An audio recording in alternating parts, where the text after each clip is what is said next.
We're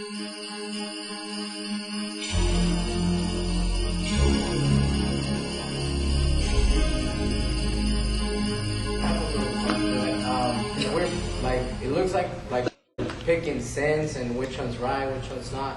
But then Jesus said that we don't live no longer by law, but by grace. So even the 10 Commandments, I mean, he's pretty much like putting it to right here in front of you, telling you, we don't live no longer by law. We live by grace. Don't you need grace to know whether you can save a person's life or not? Like even if it's your father, your mother, don't you need grace to see through like godly eyes? Because God gave us that. Like little gods, he said himself.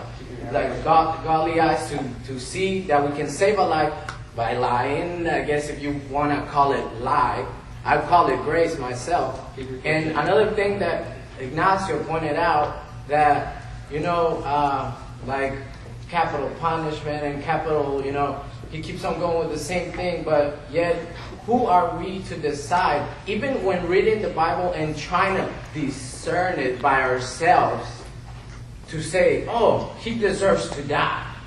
No. You're the only one who knows in this universe. So just keep your question directed to both of them again. Okay. He said we don't live by law, we live by grace. That's true, but that does not tell how the government should live. If the government lived by grace, then there will be no more jails. Then everybody, oh, mercy, oh, you're forgiven, go, you committed rape, go. If the government was to live by grace. No, the government lives by justice. Who are we to discern Scripture? We're the ones who interpret Scripture exegetically. If you can find one, a scripture that doesn't tell us how the government should run. I'm not saying how we should judge people, or how God's not saying how people should act with people. That's a Sermon on the Mount. But how the government should act is very well established in Scripture. And what was the last question you said? Can't remember that. That was it. Okay. You talked about the government should not live by grace. I totally agree with that.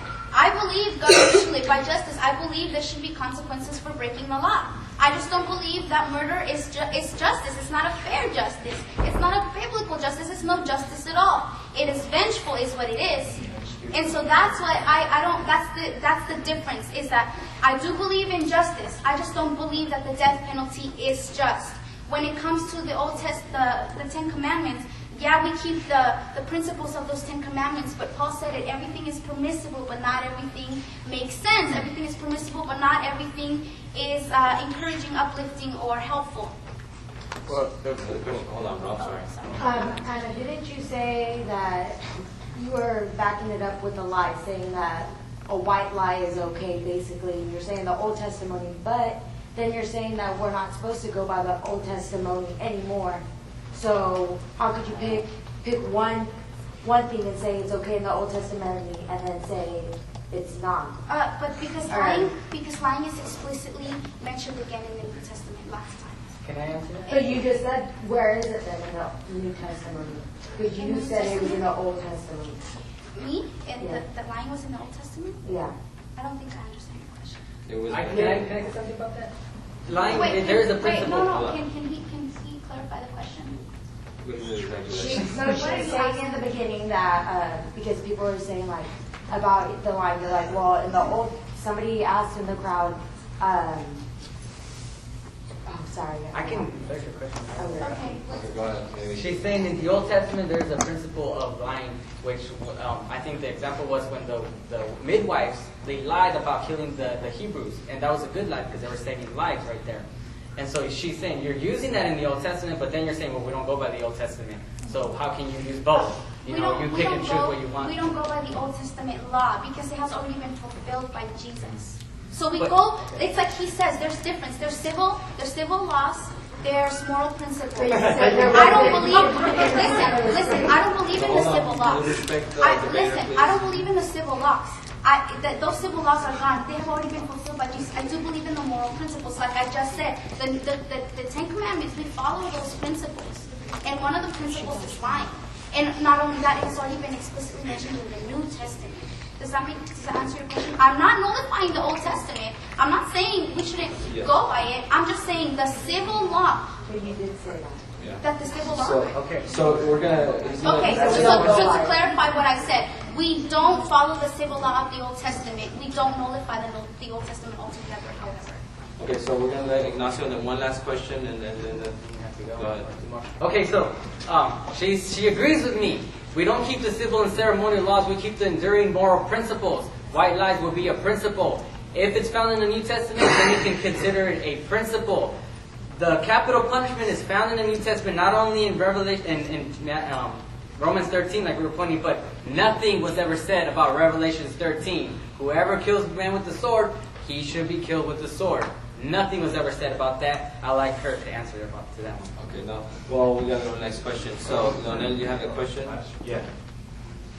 Alright, Ignacio, since you say that killing someone for killing another is fair, then someone being caught by stealing, should we steal something from them? Or if someone raped somebody, should we rape him, her, or someone in their family? It wouldn't be fair. How would it be fair to kill someone for killing another? Okay, that's good. That's a misinterpretation of the Sermon on the Mount. Jesus said, "An eye for an eye, tooth for a tooth, a burn for a burn." Again, that was given for people to people. Of course, we're not gonna, you hit me, I'm gonna hit you again. No, that's not how we should act.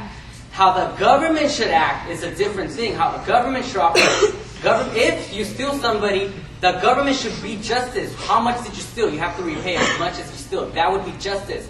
That the government has the right to do that. If you kill somebody, then what is the capital crime? What is justice there? And one more thing, if we're to do that, Hitler, he said if government should act that way, if Jesus was talking about how government should act, Hitler, I want France and I want Portland. Oh, we might as well give you Hungary as well, because we have to give you. You take the jacket, give you a coat too. That's not how government should act. It's how people should act. Big distinction.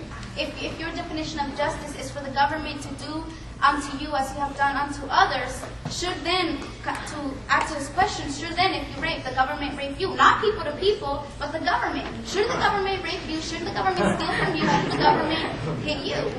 If your definition of justice is do unto others exactly as they have done unto you.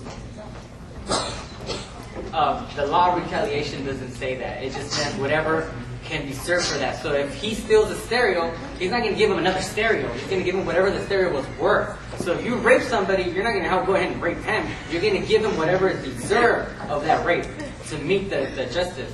Okay, so now that's it. We're going to follow with their conclusions to their decision.